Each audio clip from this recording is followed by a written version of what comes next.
Now, he was the longest reigning pharaoh, but did he truly deserve the title of Ramses the Great? Secrets of Egypt finds out.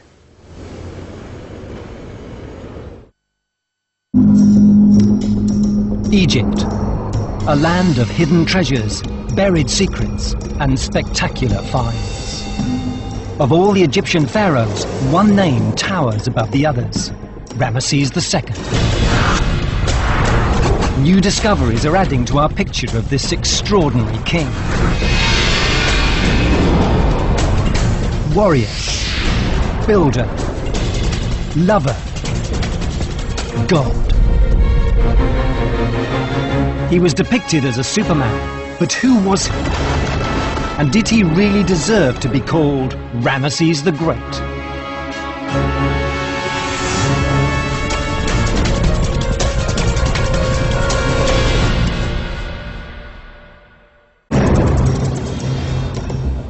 Cairo today, a 21st century city changing at breathtaking speed. It's also home to the Museum of Egyptian Antiquities, containing many of the nation's most ancient treasures. The man with overall responsibility for them is Dr. Zahi Hawass, Egypt's most senior archaeologist. Lying in a darkened room, one of the museum's most haunting sights, the mummified body of Ramses the Great. Ramses II is the great pharaoh of Egypt. He was a unique king, a warrior, a family man, a religious man.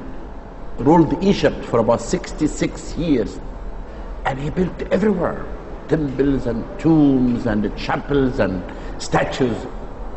He was a great king. History should remember him.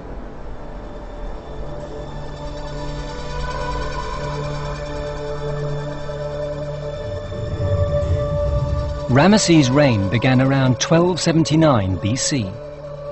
He died peacefully, aged about 90, the father of about 100 children.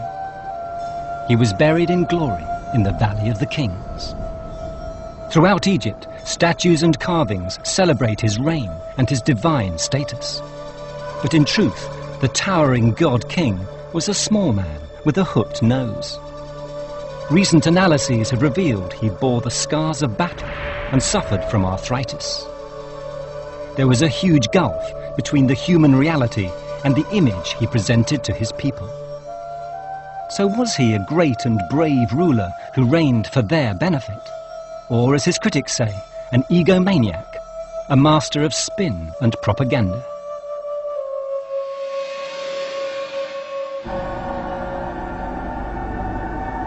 When Ramses came to the throne, the pharaohs had already reigned for almost 2 millennia.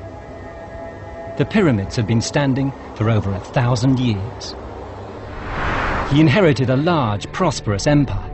It stretched from deep in the African desert right up to the Mediterranean Sea and the Middle East. It was the most powerful nation in the ancient world. It held the largest empire the ancient world had ever known. It was itself wealthy beyond the dreams of avarice. Ramses had suddenly become one of the most powerful men in the world. But hostile powers threatened the young pharaoh. Nubians to the south, Libyans to the west, and Hittites to the east. Egypt's wealth put Egyptians in grave danger. It made them an obvious target. And because of that, call it jealousy if you will, Egypt was often faced with potential threats from foreign governments. Egypt needed strong defenses and a strong leader. Ramses was only about 25 when he came to the throne. So how ready was he for the challenge ahead? Part of the answer lies deep in southern Egypt at Abydos. This is the sacred city where Ramses' father, King Seti, built a temple to honor the pharaohs and their gods. Dr. Peter Brand is a world authority on the 19th dynasty, Ramses' bloodline. He's well qualified to decipher the hieroglyphs of the period. And it's here at Abydos that Ramses left an account of his childhood, suggesting he was well prepared for the sacred role of pharaoh and general. We actually know what Ramses was doing before he became king from an inscription he left in Seti's temple at Abydos, and that he was made general of the army when he was only 10 years old. He says that all the officials bowed to him, and that all the affairs of Egypt were told to him, and that he actually was making decisions on the administration of the country. It was a military family. Seti had risen from general to pharaoh. Young Ramesses had fought by his side against the Hittites. It's clear that Seti is actually grooming his son to become the future king of Egypt. Ramesses would succeed in protecting the kingdom he inherited from Seti, expanding his empire and securing its borders for 7 decades. Till now, Egyptologists haven't known just how he did it, but recent excavations in the outer reaches of the kingdom are helping to rewrite the history books. For the last 10 years, Professor Jim Hoffmeyer has led efforts to locate new finds in the desert from the time of Ramesses' dynasty.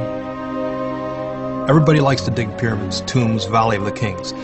But in recent years, we've been going out to more remote areas.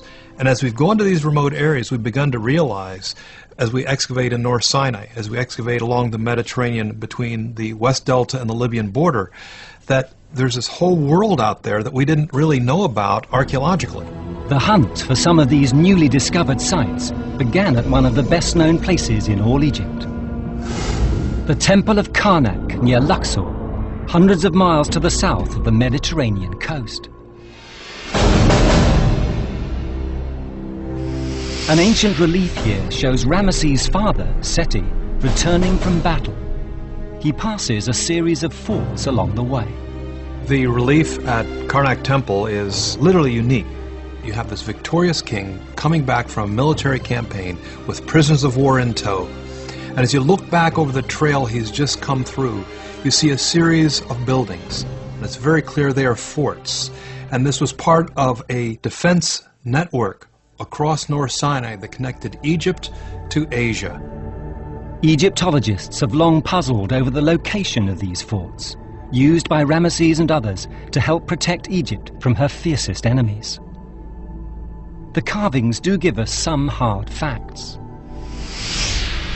What we have are the actual names of these forts or military installations. And not only do we have the names, we have them apparently classified by types of military installations. Among the forts named was Charu, a giant citadel near a harbour. But for some 200 years, no one could work out where any of the forts were.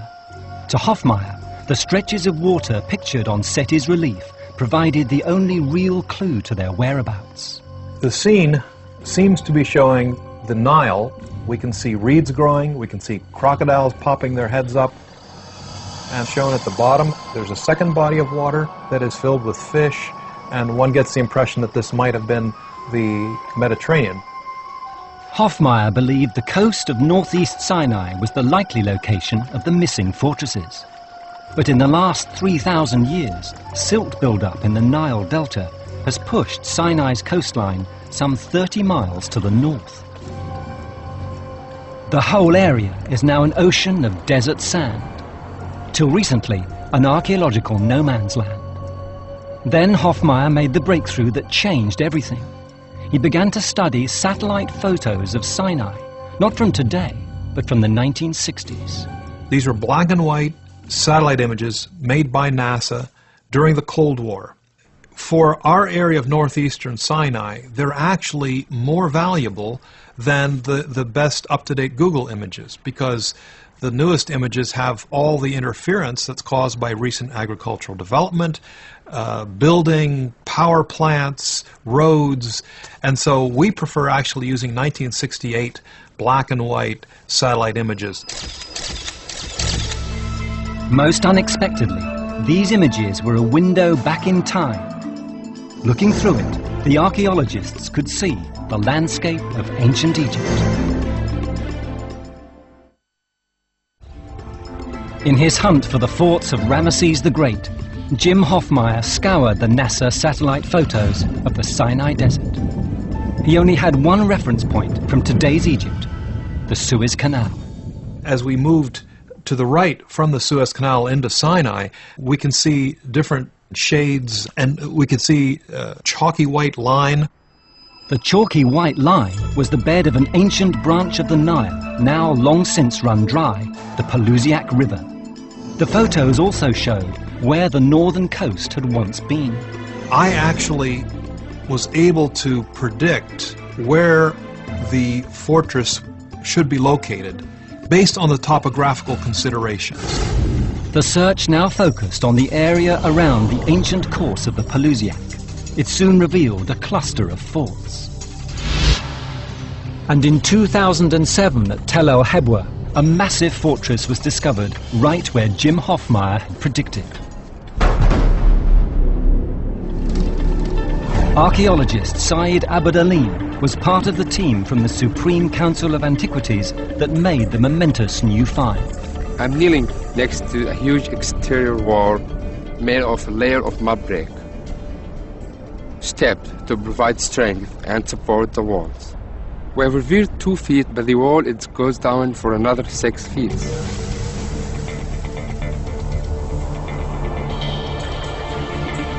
These are the remnants of mighty defensive walls, punctuated with regular square foundations for towers. Along the wall, there were many towers, and these towers were guarded by armed soldiers. These walls with the towers made very strong. It would have been very difficult to attack. The archaeologists soon realized they had found one of the most important forts depicted on Seti's relief, Eastern Charu. To find the archaeological site of Hebwa, or ancient Charu, was a very important discovery in our understanding of this area. This was the frontier town of Egypt. The site is now being excavated. Inside the walls, close to the altar of a temple, a surprising discovery. The skeleton of a 3,000-year-old animal. Here in a side room, we revealed a sacrificing burial. It's an ox.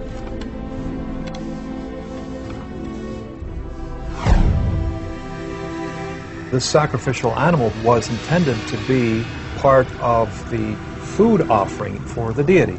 That's what the temple was for, to placate, to please the deity, to provide protection for its residents, and so on.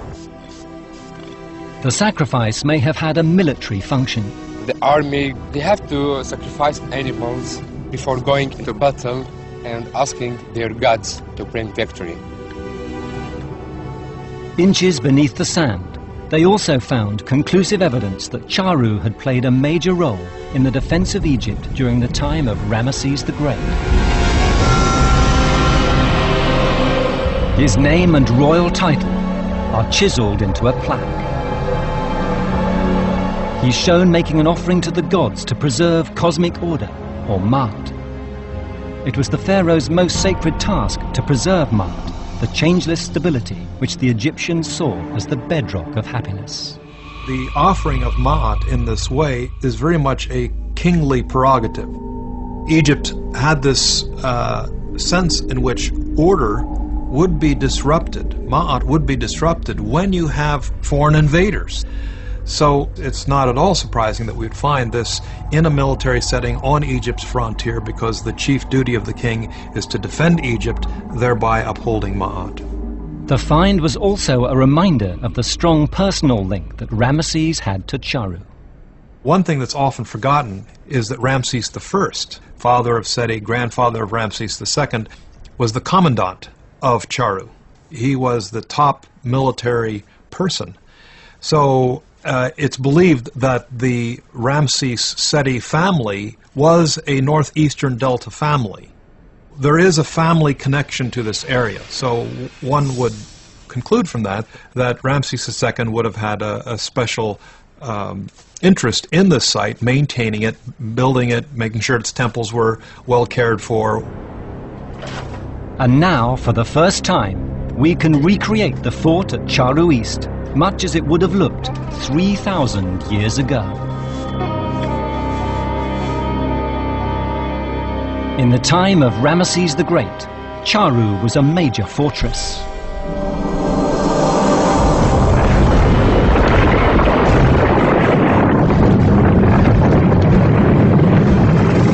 Its mud brick walls were 30 feet high and over 40 feet wide. Studded with 24 huge towers, they enclosed over 20 acres. Inside, army barracks and storehouses. At the center, Ramses' temple. We need to think of it not just as sort of an outpost with a handful of soldiers, but a place where thousands of soldiers would have been, and certainly where the troops would have been marshaled for major military campaigns. The twin forts at Charu formed part of a whole chain of forts now being discovered. They protected the Horus Ways.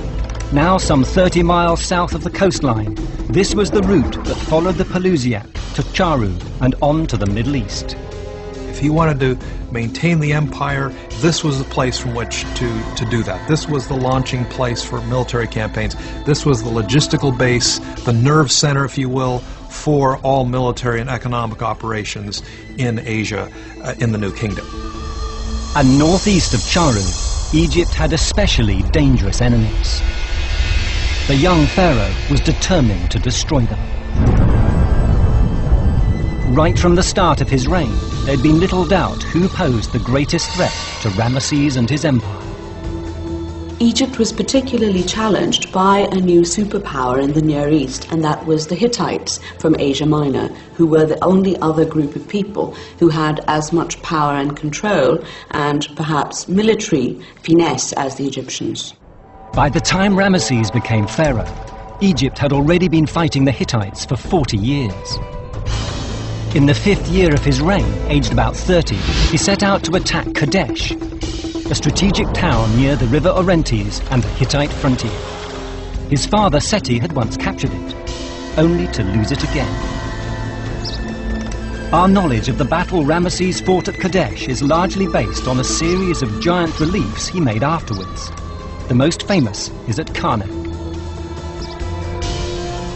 It portrays his 400-mile march to Kadesh, just the other side of the Hittite border in what's now northern Syria. It then presents a dramatic account of the ensuing battle. Peter Brand, who's been studying the Karnak reliefs for the past 15 years, believes this one would have astonished all who saw it. Before Ramses II, kings like Seti I, other kings, when they would present themselves in battle, there was no doubt about the outcome. The king sprang on his enemy, and instantly, as soon as he attacked, the enemy scattered and was defeated. But in the relief at Karnak, Ramesses made a radical break with an age-old tradition. He had himself depicted in fierce combat, fighting for his life after being ambushed. He escapes with his life, but only just. After failing to defeat the Hittites or take Kadesh, Ramesses had had to decide how to represent the battle to his own people. His solution was to present himself as a warrior hero who survives thanks to the gods and his own bravery. But the very fact that Ramesses is shown so close to defeat has led to accusations that he was an incompetent general, a blunderer. The traditional explanation for what happened at Kadesh is that Ramses messed up, that he was very gullible, that he believed some Hittite spies, and that he blundered into this ambush, and that it was all his fault, and that he almost got himself killed, and that he was saved at the last moment by his own army. I suspect that Ramses has received something of a bad rap. He didn't have satellites, he didn't have, telecommunications. It was very easy for him to find himself in this ambush situation. Close analysis has convinced Dr. Brand the relief is not an example of political spin. I don't really buy this idea of Ramses the liar or Ramses the spin doctor when it comes to Kadesh, because when you look at the composition, he never really claims that he captured Kadesh. He never really claims that he, quote, won the battle. This was brave. Other pharaohs avoided mentioning defeats or setbacks, not Ramesses. We are not sure whether Ramses is actually going to succeed or even survive the battle. Ultimately he does, but it's this element of doubt, this element of jeopardy that makes the Battle of Kadesh unique. But the Hittites remained a threat. This was one reason why Ramesses moved his capital north from Memphis to Pi-Ramesses.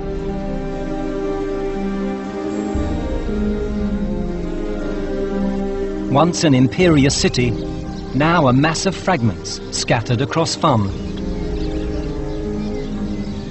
This was Ramesses' jumping-off point towards Charu and the Hittite enemy beyond.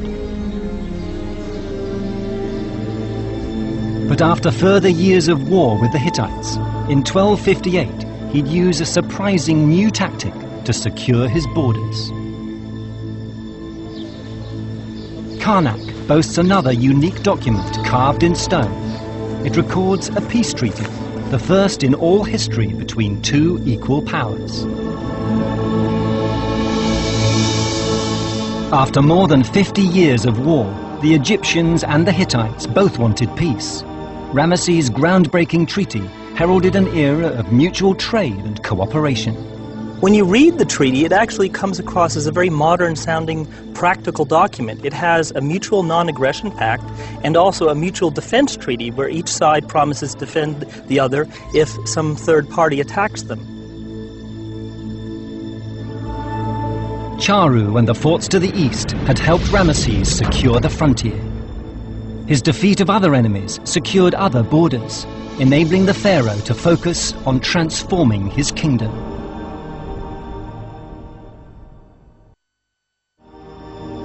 As the scale of his achievements becomes clearer, archaeologists are getting a clearer picture of the inspirational character of Ramesses the Great. He was a man who seemed to be able to take the bull by the horns and do what had to be done in order to administer what was certainly the most far-flung, most powerful empire that Egypt, indeed the ancient Near East, had ever seen. He was a small little man, we know that from his mummy. He wasn't terribly big or physically imposing, but he must have had terrific presence. I always picture that this was a man who, when he looked at you, would make you shake in your boots because of the power that he exuded. It seems that with the sheer force of his personality, Ramesses fulfilled another of the pharaoh's duties. He built. Pharaohs seem to have had a kind of competition going on, each one trying to outdo his predecessor by building bigger and better and more decorated monuments. And part of it is just sort of general rivalry. It also shows you that I am more pious, I have built more temples to the gods, therefore the gods love me more. His father, Seti, had built extensively. Ramesses was putting into practice what he'd learned.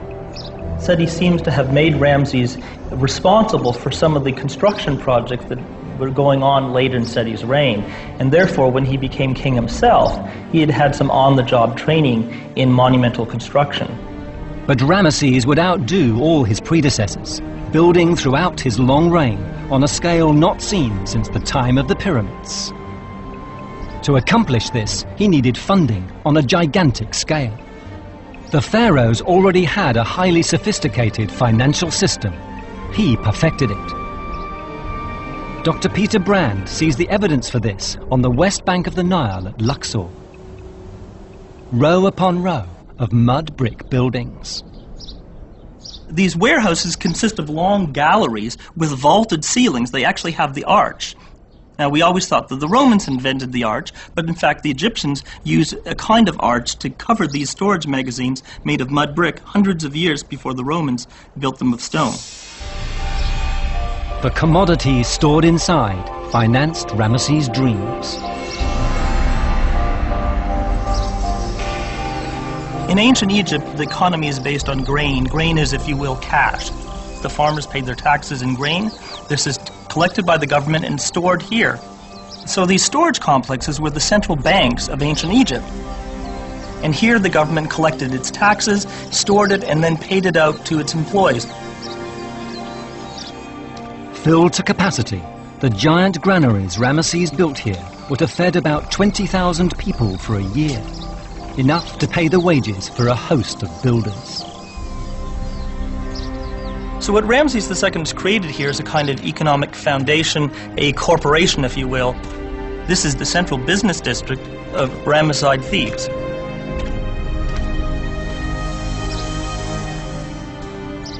Among the biggest ever created in ancient Egypt, Ramses' grain stores were the powerhouse of his ceaseless building program, sometimes cited as proof of his megalomania. I don't think this is an example of his egomania, his megalomania. Ramses was pharaoh at a time of great economic well-being. He had the opportunity to do this, and it would have been remiss of him not to have taken this opportunity to show his devotion to the gods, his love of the gods, his concern for the gods' well-being. It's a way of ensuring that they are going to look favorably not only on him, but on all of Egypt and Egyptians. His first major task was to complete the Great Hall at Karnak, begun by his father Seti. Since 2001, Peter Brand has been director of a project dedicated to recording and studying this astonishing piece of architecture. This place should have been the eighth wonder of the ancient world because it is absolutely vast. In fact, you could fit the Cathedral of Notre Dame in Paris within the hypostyle hall. Every Egyptian temple was at the house of a god. In fact, the Egyptians called these kind of temples mansions of the gods. This was the god's living room. It covers over 60,000 square feet and consists of 134 columns in 16 rows. Most of them are 50 feet high. The 12 central columns stand an incredible 80 feet tall. The hall is one of the greatest achievements of ancient Egyptian engineering and one of this land's most enduring riddles. The Egyptians didn't have cranes. So how did the father and son team raise up this forest of huge stone pillars? A few hundred yards from the spectacular Great Hypostyle Hall, there's a strange, unexplained structure made of mud brick. To Dr. Brand, it's vital evidence suggesting how Ramses and his father pulled off their architectural miracle. I can see that this is made up of a series of cell-like structures of mud brick that were either filled in with loose earth or perhaps with mud bricks laid at a different angle. Now, we know from artistic evidence that they used ramps to build their monuments and that you would have dragged the stones up mud brick slopes. Dr. Brand believes this was once an ancient construction platform. This internal structure would have given it more stability because you're going to be hauling very heavy weights, very heavy stones up it. There's no doubt that mud brick ramps were the method of construction used by Ramses to build all of his great monuments. After studying the ramp, Brand is sure he knows just how Ramses and his father got their army of workers to build the Great Hall. First, base columns were laid, and the gaps in between filled with rubble. The foundations of the mud brick ramps were placed flush with the top of the column bases.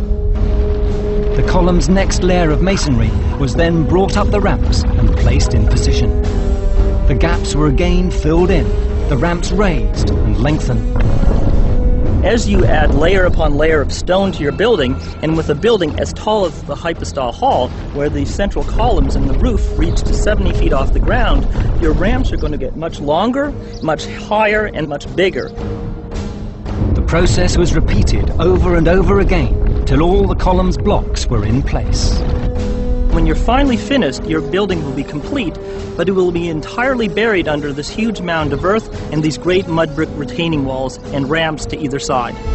The final stage, to remove the thousands of tons of mud brick, revealing the pillars of Ramses' Great Hall.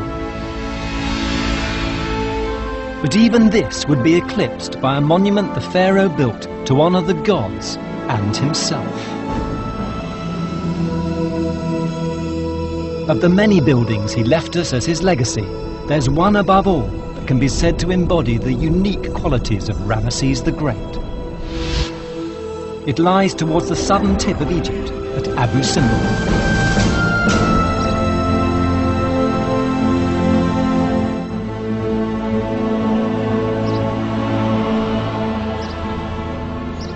This is the Temple of Abu Simbel, and that is why they call him Ramses the Great. Hewn from the rock, the temple's facade is dominated by 4 colossal statues of Ramses, 65 feet high, the largest ever made by any pharaoh.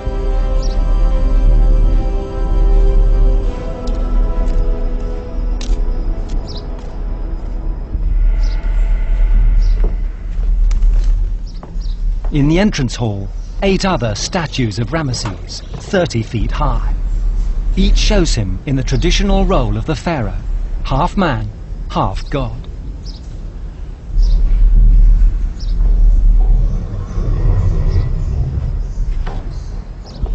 The Egyptian pharaoh occupied an unusual position. He was, in effect, an intermediary between man and God. And by virtue of that, by the time of the 19th dynasty, he was seen to be both human and divine.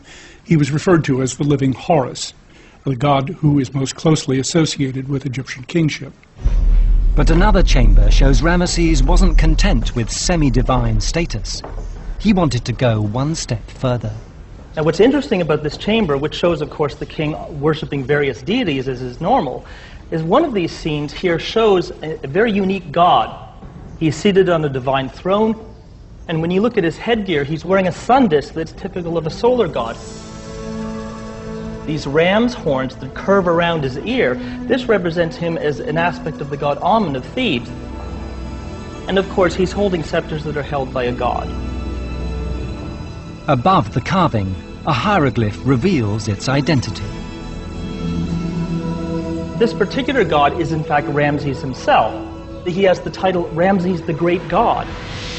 And when you have that title, it indicates that you're actually dealing with a full-fledged divinity. The king himself as a living incarnate god that is unique to Ramses.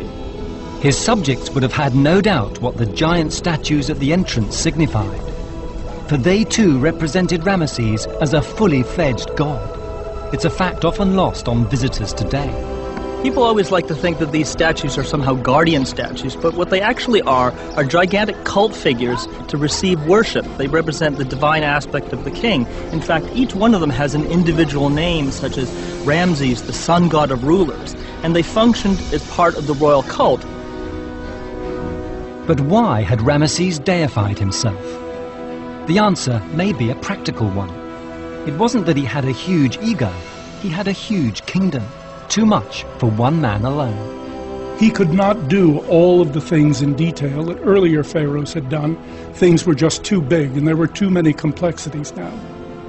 He was not going out and cutting ribbons at the opening of every temple, but he was, at a higher level, the principal intermediary between man and every god in ancient Egypt. He was the man who brought Ma'at to Egypt and ensured that Ma'at would be present forever and ever. And at Abu Simbel, the god king revealed his very human side in another temple, built for the second most important person in his kingdom, a woman.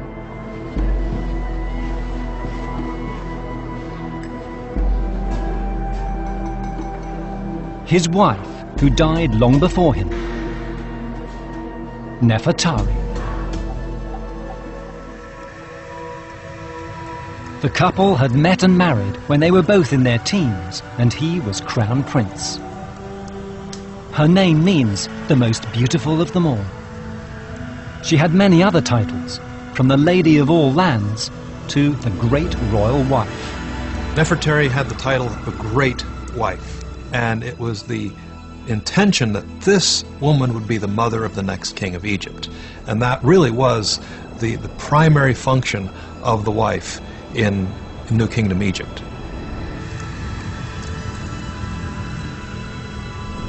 Most unusually, this temple is dedicated to a human being, Nefertari. She shared it with a divine being, the goddess Hathor. The imagery inside confirms Nefertari's exalted status in the Egypt of Ramses. What we have here looks perhaps fairly typical. You've got an Egyptian queen with this elaborate cow, horns, tall plumes, and a sun disk on her head. She's also holding what we call the queenly flabellum, which is unique to queens. But there's something very unusual about this scene. You have her surrounded by 2 goddesses, and they are sort of adjusting her crown. Now, usually this type of scene with gods or goddesses are reserved only for the king. This is showing us just how prominent and important the role of Nefertari was in the reign of her husband. Now here it looks rather normal. The queen is shown here offering flowers and wine to the Hathor cow who's sitting in a boat. What's unusual is the person doing the offerings, because instead of the king, who normally does this job, we have Queen Nefertari herself. And this is quite rare. It almost always is the king who performs the temple ritual. I doubt that she was a high priestess who performed the ritual every day, but perhaps at least on certain ceremonial occasions, Nefertari actually did perform the temple ritual for the goddess. This shows her ideological significance, her prominent role during the reign of her husband Ramses II. But the temple may also have been a tribute of Ramses' abiding love. In an inscription, he calls Nefertari his chief queen, for whose sake the very sun does shine. Peter Brand believes there's truth in the legend of their mutual love, and that her death deeply affected Ramses. I think that the death of Nefertari must have been personally devastating for Ramses. This was his chief queen, the mother of his eldest and most important children, and of course his companion for more than 20 years. You can't help but imagine he must have been grief-stricken when she died. The woman he'd called beautiful of face was dead. Ramses planned one last tribute to his departed wife. She'd be buried in the Valley of the Queens, the other side of the Nile from Karnak.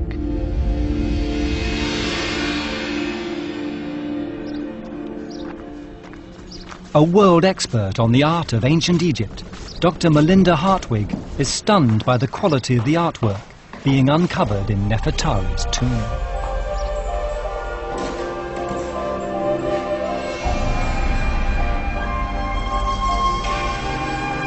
I've just walked into one of the most exquisite tombs that was ever done in Egypt.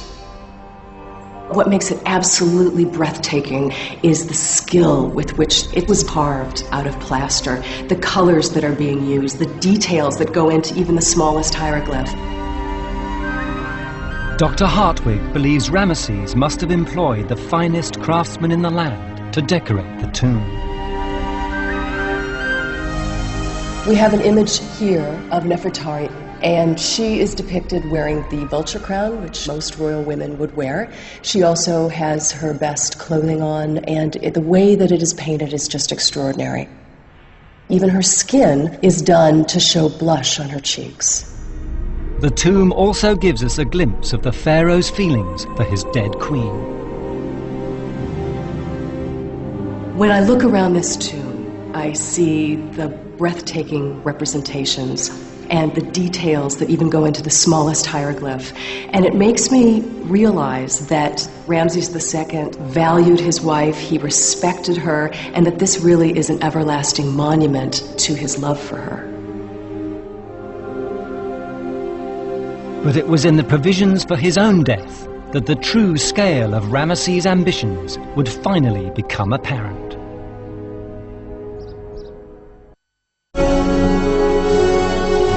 By the end of the 13th century BC, Ramses the Great had been on the throne for well over 60 years. He'd defended his vast empire, he'd built magnificent temples, and elevated himself to the status of living god. The reality of his advancing years was hidden from most of his subjects, who only saw his divine image. Ramses is going much further than most of his predecessors to show himself as a god. So the role of living God, to be adored from afar but not to be approached too closely, becomes the perfect cover for a frail little old man. But even the mighty pharaoh couldn't avoid the inevitable. At a time when the average lifespan was about 40, he'd lived to well over twice that. Around 1213 BC, the man who'd fathered around 100 children died in his early 90s. Ramses' death must have been cataclysmic for the ancient Egyptians, because for 3, if not 4 generations, he was the only king that they knew. So when he died, it must have come as a huge shock to the entire country. In accordance with tradition, his body was mummified and buried in a subterranean tomb in the Valley of the Kings. Its construction had begun in the 2nd year of his reign. His workmen spent 65 years on its design and decoration.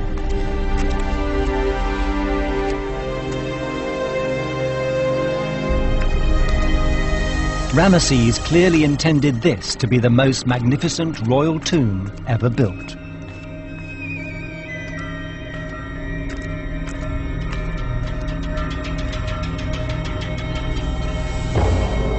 Damaged and pillaged over the centuries, it now looks more like a cave than a tomb. But now, Egyptologists are piecing together what his final resting place would have looked like.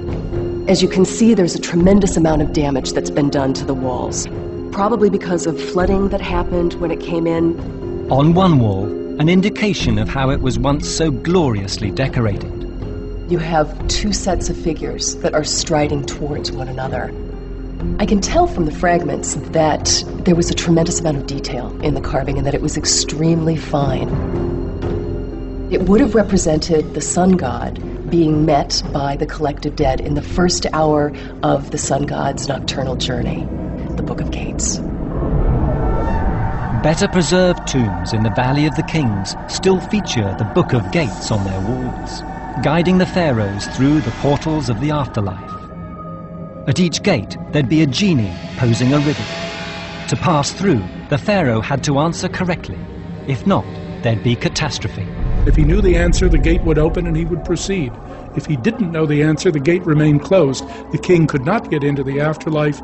He could not express to the gods the needs of we ordinary mortals, and the human existence as we know it would have vanished.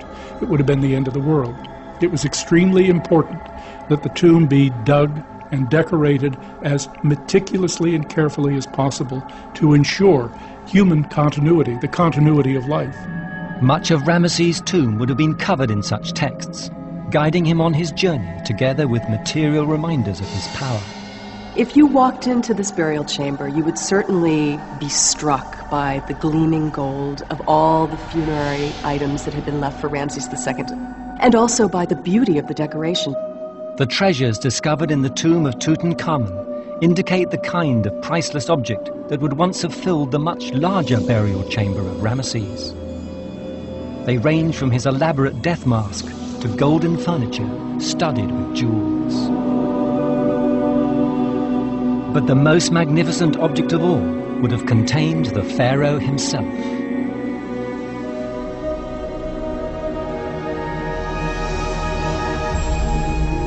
The sarcophagus would be completely enclosed in a golden shrine, and that would have rested right in the middle of the burial chamber. We could speculate that this tomb was one of the greatest tombs that was ever manufactured in Egypt. This was Ramses' final statement. An awe-inspiring tomb built to take him through the afterlife.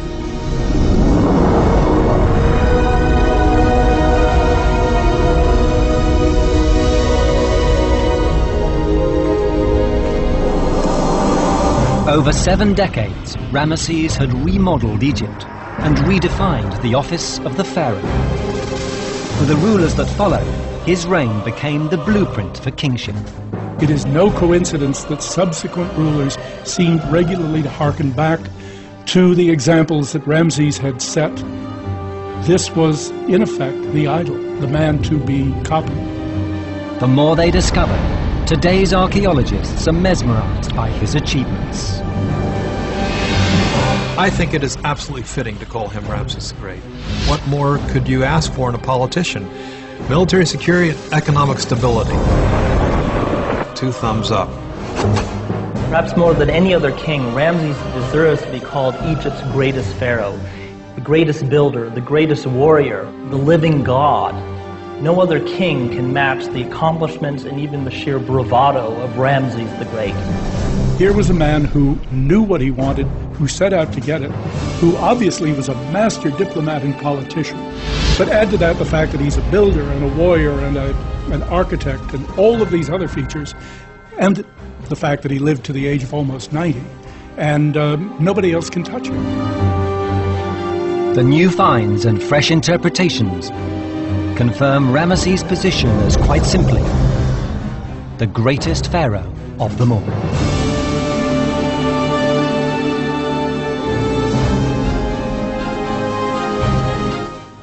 There's pure rage loose on the streets of Las Vegas next on 5, and the team are struggling after Warwick's death.